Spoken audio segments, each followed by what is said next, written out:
How much does it suck when you guys start, and like most bands start, they're like brothers. You're like this gang, you're getting together, and you're playing all the clubs, and you're fucking the same chicks, and you're hanging in one dirty apartment, and you're doing all this, and then the next thing you know, you're suing each other for who is in the band and going separate directions, and it's like... Well, you know, and that's where you live and learn. I mean, I could have done the Johnny thing, Bon Jovi thing, and went, no, I own everything, and this is the way it is. You're in my band. But no, I'm one for all for one, and you know, it's a little different now. But you know, but that's what you believe in your mates per se. You know, but it doesn't always end up that way. Talk about I saw you guys play at Auto Club Speedway, which that was cool, which was so great for me because it's right before a NASCAR race, and I get to see Ratt. That was this year, right? Yeah, it was great. It was packed. 10 o'clock in the morning. It was like just so weird. 6,000 people. It was a lot. It was thousands of people. There. Yeah, the lineup is great. Yeah, because right basically it's Ratt. Yes. And you've got Carlos filling in for Robin. From Quiet Riot, who makes sense to be in Ratt. It does, actually. Pretty much. And Warren's in the band. Yeah. And I'm it's telling the original you, guys, yeah. And I would have no problem saying this, but you guys were really, really good. It sounded good. And the thing that I don't think a lot of people know is when you guys play a show, it's kind of like a greatest hits album. Yeah. Because I know every freaking song. Yeah. We've got the dude who answers the phones and directs and does everything else as far as we know, and he's just a kid. And I was like, "Oh yeah, Ratt's going to be on." And Grant, I was like, "You know Ratt, right?" He goes, "No." And then wait. Then we played Round and Round. Oh, dude, I know that song. I mean, I mean everybody knows Round and Round, and I know because when we had the Cat House back then, we played rock songs that people danced to. And it was just like so many Ratt songs used to get the dance floor packed, and it was so fun because you'd see chicks dancing to rock. I mean, it really was such a brilliant decade. And you talk about that's interesting. I actually have something in the book about the Cat House and stuff, you know. But that was actually a pretty hit place, you know. Did you spend a lot of time at the Cat House? Did you? Yeah. There's a story in there, a little confrontation I had one night. And, with who? Axel. A confrontation I had with who? And I'm just waiting for him to say Axel. You were there. Riki loves But this it was like, oh my God, I just come off the road and I'm just like all tuned up, ready to have a good time. But I mean, we used to always go there and have the best time. I mean, it was amazing. You can just hang out and just lose it at that place. It was crazy.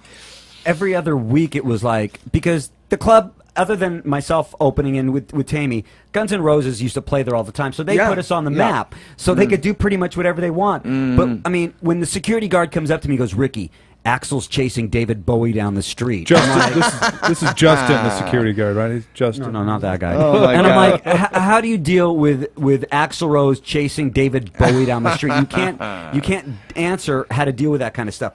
We were talking about the chicks back then. I hate sounding like such a... We're talking about the chicks because that's not really what we're about. We're going to stray for a little bit, and we're going to play a video that Grant didn't see it. And I was talking about this before we went on the show today about Miss Utah. Did you see this? Oh, the girl that was... Miss America contest. Yeah. I actually saw that. Well, if you didn't see it, we're going to play it right now. Yeah, this is crazy. Just the other night. Yeah. This is Miss Utah in the Miss America contest.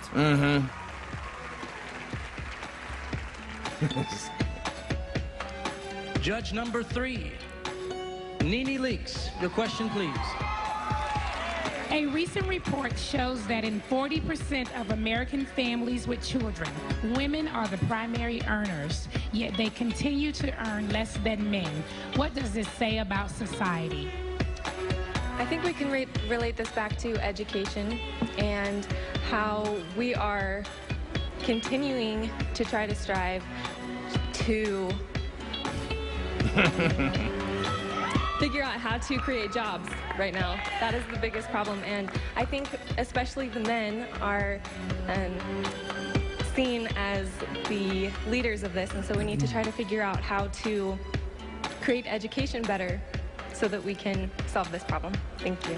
Thank you. So when I saw this, of course, I said, how can they put a woman? She should have more intelligence. That really offended me. Isn't that what you thought, Stephen? Yeah, I was like, more better? Or did you say, that chick is so fine? And She's pretty fine. Dude, she was really pretty fine. And really, does it matter? And dumb as a rock. Let's create education. I'll be honest. And the girl from South Carolina and the Iraqs, both those chicks were hot. This girl is 10 times more famous than any of the other. I don't know who won. I was going to say, did she win? I don't know who won. Everybody knows who Miss Trump Utah does. is. Exactly. Okay, here's the question. This is to ask you, Grant, and to ask Stephen Pearcy. This is the stupidest question. You would date that woman, wouldn't you? Back in the day, yeah. Yeah, if you were single, you would date that woman back in the day. Yeah, because I would probably say, okay, no, she's more better. Grant? You know what? I would give it a good shot, but that's pretty. I mean, she's pretty. You can be pretty, but you got to have a little bit of substance. Yeah, you got to have some stuff. It's gonna get old really fast. That's it. It's really fun, Yeah. but when you have to teach them how to use a knife and fork, Yeah. like that'd be the one you'd go out for like once. That's why we're in a rock band. And here we are. And there here you I go. am, dirty old man. I think I'll go out with that chick What once. is she? Probably 20. She's probably 23, 21. Well, how old do you have to be to get into that? Is there an age limit to be in that stuff? They're like 19 or 18 okay, there you go. 20. Still came in third. Miss Utah, huh? Miss Utah. Who won? Dude, Okay, you know who wait. won? Who won? Do we know who Who won? cares? One of them. Yeah.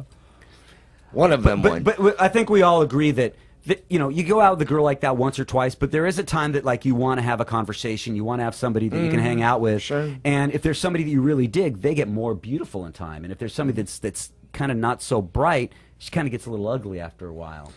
Yeah, I think you said it good there. I mean, after a while, you date somebody, you start to like the way they sit, the way they talk, the way I think what it is you're more comfortable with yourself around that person. You know what I mean? You're kind of at ease when they can do their thing and you're cool with them doing. You know what I'm talking about? They're very dumb as a rock. You got to roll. Well, she was Miss Utah.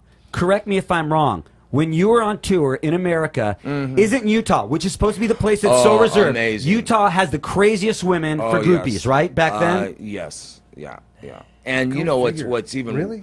what's even worse is you can have at it when they're like 16 or something. Age of consent out there is like ridiculous. The Mormons and stuff. I don't want to get into this religious political crap 16's here, kinda young. but 16's really young. but it's really scary out there. You get busted for a seed of marijuana and go to prison or something, but you can bang a 16-year-old and you can have 10 wives. Go figure.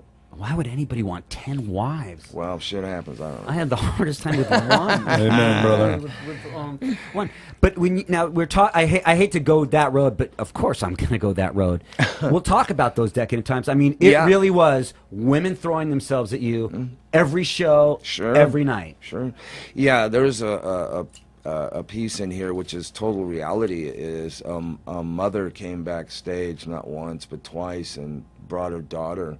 And, went here, I want you to meet little Sparky over here. And I'm like, yeah, okay, well, she's kind of cute, Well, I want you to have her. I'm like, what do you mean you want me to have her? And I got a room full of girls, 50 chicks waiting, And, this mom's like pawning me off this girl. It's where I literally went, well, what are you trying to say here? Well, I want you to have my daughter. Well, how? Well, I think you two should spend some time together. Well, I don't think we should. And then the bottom line was, did you do this when Motley was in town 2 weeks ago?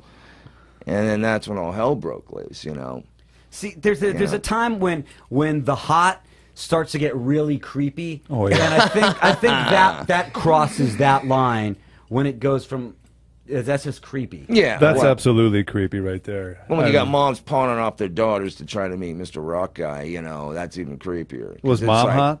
Mom was, if I was at that time 50 or 60 or something, I don't know, but I mean, Mom was 50?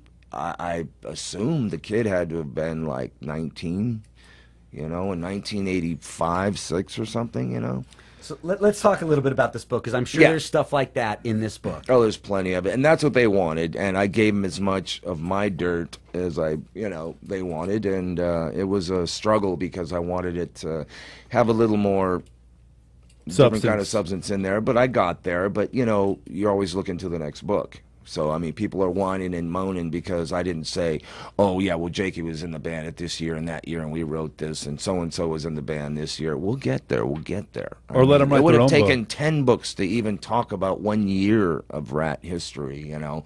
I mean, it's that complicated, you know. But, you know, I did what I could, and it's out, and it's done so far so good. The first month, yeah. Were there times that you had to, you know, without getting real heavy, were there times that you had to bring up some times? I'm sure with Robin. Oh, yeah, sure. I'm sure there were a lot of times that brought back some really tough memories. Yeah, and, you know, I brought up some, you know, growing up and how I even got into this game in the first place was by mistake. I should be driving race cars. Okay, well, I got run over and somebody gave me a guitar and I learned how to play. Okay, well, before that, when I was a kid, I didn't know my dad OD'd. I didn't know quite a lot of things until I was older. So I touch on some personal shit, you know, and maybe give some people a little insight. They can look around and say, oh shit, this is going down now, you know, in my place, you know. So, you know, I touched on some stuff, you know, personal, but